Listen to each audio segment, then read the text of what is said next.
Hey everyone, this is Morgan Olson, and this is my first person story about when me and my family traveled up to Seattle for my brother's baseball games. So here we go. It is no secret that my family has done many road trips over the years. We've done anything from St. George, Utah to driving to Indiana and stopping in Chicago and New York along the way. So it was not a secret that we would be traveling up to Seattle when my brother got his baseball trip up there. So we left around 9 a.m. on a Thursday night, awaiting my dad to get home from work. So we piled into our car, had snacks, pillows, blankets, sodas, and a mountain of movies awaiting us for our 17-hour drive ahead of us. Usually, me and my mom took the first shift. We drove while my sisters watched movies in the back, and my dad slept waiting for him to take over. And once my sisters fell asleep, we had a book on tape ready to go so we could trade it out and keep us going for a couple extra hours.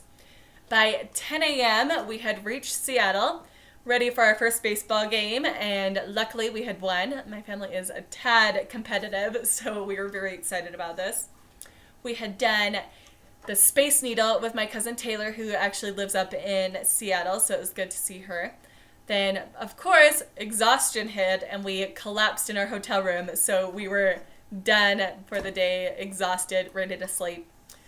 We got up extra early the next morning because we figured it got to be fully rested for a baseball game ahead of us.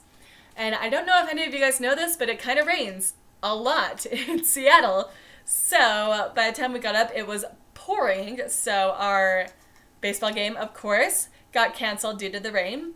And it actually worked out because we went and did a underground tour of Seattle that day where they actually burned down Seattle, I guess, few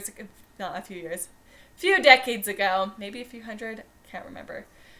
A few decades ago, rebuilt Seattle across the top, which is awesome. So they have all these cool tunnels underneath of these old buildings, which are really cool to go see. So if you're in Seattle, definitely go see it.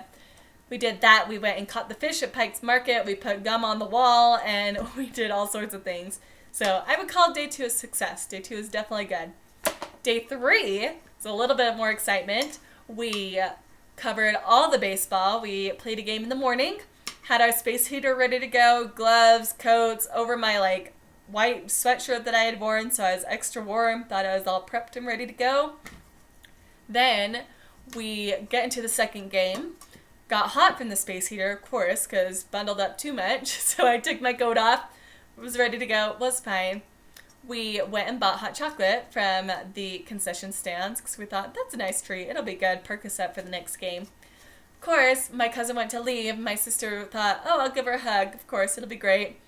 Well, of course, she knocks my arm, dumps my hot chocolate all over my white sweatshirt, soaking. My hair's dripping. It's freezing outside. And I'm just sitting there with my jaw on the floor, looking at her going, how did that happen? And what are you doing?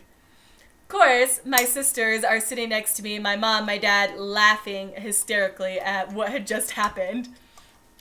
So, of course, bags are packed, everything's in our bags, in the car, ready to go as soon as that game is done. So, of course, nothing else to do. Had to hang up our sweatshirt over the fence, get back to the game, because just brush it off, it's fine. Ready at the game, we're actually losing at this point, so we're not having a good day. And then our team bounces back, we're rallying, getting hits on base, score a couple runs, was great until the sprinklers pop on in Seattle, where they just got a million miles of rain the day before. So why they even have sprinklers in Seattle, I don't really know, and I don't quite understand it even years later. But of course, it took 15, 20 minutes for this team to figure out how to even turn those sprinklers off, because maybe they don't use them in Seattle. I don't know. Maybe it was like this tactic that they used to get our game going. But we ended up losing that day, which was super upsetting. But the positive point is that I learned to, one, stay very far away from my sister when she is in close encounters with hot chocolate. And the other point is that I can now use cue the sprinklers when anything regarding being thwarted arrived in my life, which is always a plus in my opinion. Thank you. Hope you enjoyed my story. Have a good day, guys.